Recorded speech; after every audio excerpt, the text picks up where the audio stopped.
నమస్తే. నేను మీ Gopi. Welcome back to our channel. ఈరోజు మనతో వచ్చరికి పొలిటికల్ అనలిస్ట్ చిట్టిబాబు గారు ఉన్నారు. సార్ నమస్తే. సార్ నమస్తే. సార్, పవన్ కళ్యాణ్ గారి గెలుపులో కీలక పాత్ర వహించింది వర్మ గారు అని చెప్పుకోవచ్చు. సో అందులో భాగంగా ఈరోజు అంటే అప్పుడు వర్మకి మాట ఇచ్చారు చంద్రబాబు గారు, వర్మ నువ్వు టెన్షన్ పడ మాకు, నీకు ఒక కీలక బాధ్యత ఇస్తా, మొదటగా ప్రకటించే పేర్లు నీదే ఉంటుందని చెప్పారు. ఇప్పుడు ఈరోజు వంగా గీత గారు ఒక కాంట్రవర్సీగా మాట్లాడారు. అక్కడ వర్మ గారు మీకు అన్యాయం జరిగింది, మరి ఇంకా మీరు ఎందుకు స్పందించట్లేదు అన్నట్టు ఒక సోషల్ మీడియాలో అయితే బాగా వైరల్ అవుతున్నాయి. సో దీన్ని మీరు ఏం చెప్తారు? ఇప్పుడు వర్మకి అన్యాయం జరిగింది అంటే అన్యాయం జరుగుతుంది గ్యారెంటీగా. ఎందుకంటే ఇప్పుడు వర్మ తన స్థానాన్ని పవన్ కళ్యాణ్కి ఇచ్చి తను తప్పుకుని కష్టపడ్డాడు, పవన్ గెలవడానికి కష్టపడ్డాడు. ఇప్పుడు అక్కడ పిఠాపురం యొక్క నియోజకవర్గ విషయాలు ఎవరు చూడాలి? పవన్ తరపున ఈయన చూడాలి. అదే అందరూ అనుకుంది. ఈయన వర్మగారు ఉంటారు, పవన్ కళ్యాణ్ షూటింగ్కి వెళ్ళినా ఇంకోటికి వెళ్ళినా వర్మగారు ఉంటారు. సో షాడో ఎమ్మెల్యేగా వర్మ ఉన్నాడు. ఈ షాడో ఎమ్మెల్యేగానే ఉంటాడు, అలాగే ఉంచుతారు షాడో ఎమ్మెల్యే. ఎందుకంటే అతను అక్కడ నుంచి వేరే పదవికి వెళ్ళాడు అనుకో, ఇక్కడ ఆ పనులు నెరవేర్చేవాళ్ళు చూసేవాళ్ళు లేరు. ఎవరు ఉండరు? పవన్ కళ్యాణ్ 24 hours ఉండలేడు. అక్కడ వారానికి ఒకసారి, నెలకు 2 రోజులు తప్పితే మిగతా మిగతా మినిస్ట్రీలు ఉన్నాయి, అవి ఉన్నాయి. అసలు 32,000 మంది అమ్మాయిల్ని పట్టుకోవాల్సిన బాధ్యతలో ఉన్నాడు. అది చాలా ఆయన ముందున్న చాలా కఠోరమైన, ఎందుకంటే 32,000 మంది అమ్మాయిలు మిస్ అయ్యారు, నాకు ఇన్ఫర్మేషన్ ఉంది, ఇంటెలిజెన్స్ రిపోర్ట్ ఉంది అని చెప్పాడు పవన్ కళ్యాణ్. సో ఈ అబద్ధాలు కావు, ఆయన నిజాలు.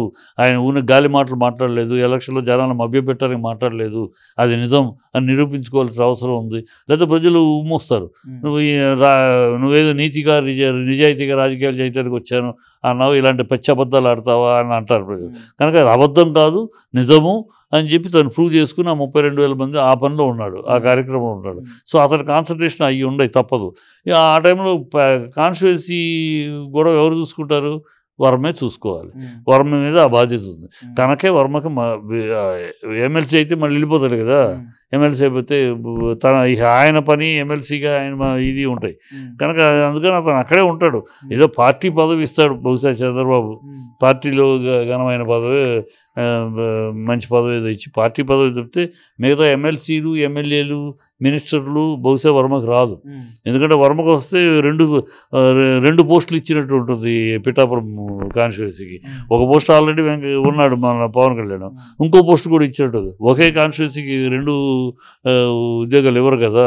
సో ఆ కారణంగా పవన్ ఇతను అలాగే ఉంటాడు. పవన్ యొక్క షాడో ఎమ్మెల్యేగా, పవన్ షాడో మంత్రిగా ఉంటాడు. ఆ పని చూసుకుంటూ చెప్తే అతనికి అన్యాయమే జరుగుతుంది. అన్యాయం అనుకుంటే అన్యాయమే, లేదంటే నిజాయితీ అయితే ఇది. నువ్వు అక్కడ చూసుకోవాల్సిన, పిఠాపురంను చూసుకోవాల్సిన బాధ్యత నీది. కనుక పార్టీలో నీకు ఒక మంచి పదవి వస్తుంది. ఎమ్మెల్సీలు అయితే నువ్వు దూరం అయిపోతావు. ఇక పిఠాపురం పవన్ కళ్యాణ్ దూరం అయ్యి, నువ్వు దూరం అయ్యి, ఆ ప్రజలు అంతగా కష్టపడి గెలిపించుకున్న ప్రజలకి ఏం చెప్తావు? ఏం చెప్పాలి? కనుక ప్రజలకి సమాధానం చెప్పడానికి వర్మ అక్కడే ఉండాలి, వర్మను అక్కడే ఉంచుతారు. రేపు ఏదైనా తప్పు జరిగినా కూడా వర్మ మీద తోయటానికి, పవన్ తప్పు చేసినా కూడా అది వర్మ మీద తోసేస్తారు. అట్లాగే ఉంటుంది. వర్మ చూసుకోలేదు. అందుకని ఒక స్కేప్ గోట్ కావాలి, ఒక బలి పశువు కావాలి. ఆ బలి పశువు వర్మ. అంటే మరి ఇప్పటికీ ఇంకా వర్మ ఎందుకు మెలుకోవట్లేదు అంటారు? మేలుకోలేడు. ఇవాళ నిన్నటిదాకా నువ్వు అన్ని మాట్లాడి నేను గెలిపించాను. ఇప్పుడు వర్మ బలిపశువు అనేది ఇంకోటి గతంలో గుర్తుందో లేదో, వర్మ ఒక విలేజ్కి వెళితే, విలేజ్ ప్రెసిడెంట్ని కలవటానికి వెళితే దాడి జరిగింది. ఏమని అన్నారు? మాకు చెప్పకుండా నువ్వెవడు రావడానికి ఇక్కడికి అని. అంటే వర్మ రాష్ట్రం నాయకుడిగా ఉన్నవాడు, అతను ఎవరినో పంచాయతీ ప్రెసిడెంట్ ఏమన్నా కలవడానికి వెళ్తే వీళ్ళ కార్యకర్తలు వాళ్ళు ఫ్యాన్స్ పర్మిషన్ తీసుకుంటారంటే, వాళ్ళు ఫ్యాన్స్ కొట్టారు. ఎందుకు కొట్టారంటే మా పర్మిషన్ లేకుండా నువ్వు ఇష్టానికి వచ్చేస్తావు మా ఊరికి అని అంటే ఎట్లా? అది ఆయన పరిస్థితి. వాడుకున్నాక అతని పరిస్థితి. నువ్వు అలా పడుండాలి, కూర్చుండాలి, ఎక్కువ మాట్లాడితే జాగ్రత్త అన్నట్టు ఉంది. సో అది అండర్స్టూడ్. అతని పరిస్థితి అంతే, పాపం ఏం చేయలేడు, అలాగే ఉండాలి. బయటికి రాలేడు, బయటకు వస్తే ఇంకా తప్పు అయిపోద్ది. సో ఉండి భరించక తప్పదు అంతే. తప్పు చేశాడో ఒప్పు చేశాడో తర్వాత త్యాగం అనే దానికి అర్థం లేదు. తెలుగుదేశం పార్టీ కాంబినేషన్లో త్యాగాలకు మా పదాలకు అర్థాలు లేవు. వాళ్ళు త్యాగాలు అనేది ఒప్పుకోరు. పరిస్థితిని బట్టి తప్పక వర్మ అయితే ఓడిపోయేవాడు కూడా అని అంటారు వీళ్ళు. అంటే ఇంకోటి సార్, నియోజకవర్గంలో ఉన్న పనులు కూడా వర్మని పిలవట్లేదంట. అక్కడ నాగబాబు గారు దగ్గరుండి స్వయంగా చూసుకున్నారు ప్రతి ఒక్క పని.